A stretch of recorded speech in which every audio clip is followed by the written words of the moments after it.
Bismillahirrahmanirrahim. Assalamualaikum warahmatullahi wabarakatuh. Ananda sekalian yang dirahmati oleh Allah, semoga selalu dalam keadaan sehat walafiat dan tetap semangat dalam menjalankan proses pembelajaran secara online di semester yang kedua ini. Nah, hari ini kita akan melanjutkan materi tematik IPA di tema 6 subtema 3 dengan judul subtema pengaruh kalor terhadap kehidupan. Nah, di sini akan ada beberapa hal yang kita pelajari. Yang pertama yaitu menjelaskan benda-benda yang bersifat menghambat dan mempercepat perpindahan kalor. Ini ada di buku Bupena halaman 59. Kemudian yang kedua, mengidentifikasi cara-cara untuk menghambat atau mempercepat perpindahan kalor pada benda. Ini ada di buku Bupena halaman 62. Dan yang ketiga adalah menjelaskan alat-alat yang digunakan untuk menghambat perpindahan kalor dalam kehidupan sehari-hari. Nah, ini ada di buku Bupena halaman 74. Kita bahas dulu, sebelum kita lanjut ke materi yang pertama, kita bahas dulu mengenal konduktor dan isolator panas. Nah, benda-benda yang berada di sekitar kita itu memiliki kemampuan untuk menghantarkan panas yang berbeda-beda. Di sini sudah tergolong menjadi 3 bagian. Yang pertama yaitu benda konduktor. Nah, benda konduktor adalah benda yang dapat menghantarkan panas. Benda konduktor biasanya terbuat dari bahan kaca dan logam seperti besi, aluminium, dan tembaga. Contoh peralatan yang termasuk konduktor antara lain adalah panci, wajan, dan bagian logam pada sendok sayur. Yang kedua yaitu benda isolator. Nah, benda isolator ini adalah benda yang tidak dapat menghantarkan panas. Benda isolator biasanya terbuat dari kayu dan plastik.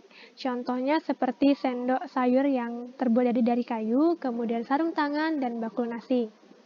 Kemudian yang ketiga adalah benda konduktor dan isolator. Nah, penggunaan benda konduktor dan isolator dapat diterapkan secara bersamaan pada satu benda. Contohnya adalah setrika.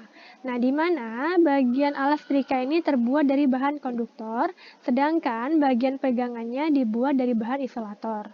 Penggunaan bahan isolator pada bagian pegangan setrika ini berfungsi untuk mencegah panas mengalir dari alas setrika ke tangan. Aliran panas akan berhenti pada bahan isolator. Dengan demikian, tangan kita akan terlindungi dari panas saat menggunakan setrika. Peralatan lain yang menggunakan bahan konduktor dan isolator sekaligus adalah panci, ceret atau tempat air, dan sendok sayur. Baik, kita masuk yang pertama yaitu menjelaskan benda-benda yang bersifat menghambat dan mempercepat perpindahan kalor. Nah, di sini ada tabel ya, Nak ya, dengan kolom jenis perpindahan kalornya. Kemarin sudah kita bahas ya, secara konduksi, konveksi maupun radiasi. Kemudian cara menghambat perpindahan kalornya dan cara mempercepat perpindahan kalornya.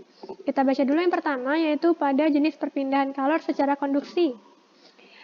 Nah, cara menghambatnya yaitu dengan menggunakan benda-benda yang bersifat isolator seperti karet, plastik, kain wol, dan ebonit. Sementara, cara untuk mempercepat perpindahan kalornya adalah menggunakan benda-benda yang bersifat konduktor seperti aluminium dan besi. Kemudian, perpindahan kalor secara konveksi. Cara menghambatnya yaitu untuk jenis perpindahan kalor secara konveksi dan radiasi, itu cara menghambat perpindahan dan cara mempercepat perpindahan kalornya sama ya, Nak ya. Cara menghambat perpindahan kalornya yaitu dengan menjauhi atau memadamkan sumber panas.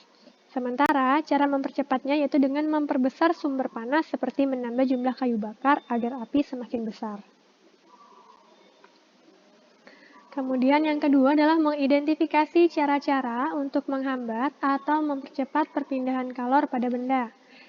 Nah, kita dapat membuat rancangan atau suatu percobaan terkait dengan cara-cara untuk menghambat atau mempercepat perpindahan kalor.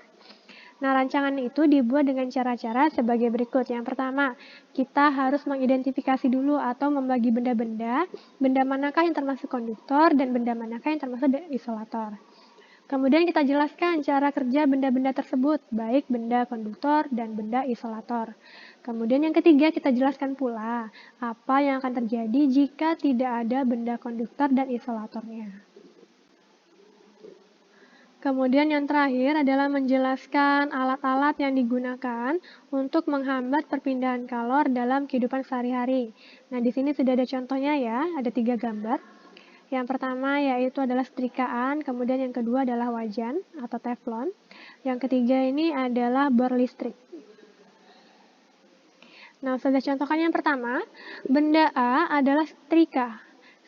Setrika fungsinya untuk merapikan pakaian yang memanfaatkan prinsip perpindahan panas secara konduksi. Sumber panas berasal dari elemen yang dipanaskan. Panas yang dihasilkan kemudian akan memanaskan alas setrika atau bagian bawah setrika. Alas setrika merupakan logam yang bersifat konduksi. Agar setrika dapat digunakan, diperlukan bahan penghambat panas seperti kayu dan plastik agar kita dapat memegang setrika. Sehingga aliran panas itu tidak sampai ke bagian tangan ketika kita memegang setrikaan. Baik, sampai di sini dulu materi IPA untuk hari ini. Jika ada yang belum dimengerti, boleh ditanyakan kepada Ustazah. Ustazah akhiri, wassalamualaikum warahmatullahi wabarakatuh.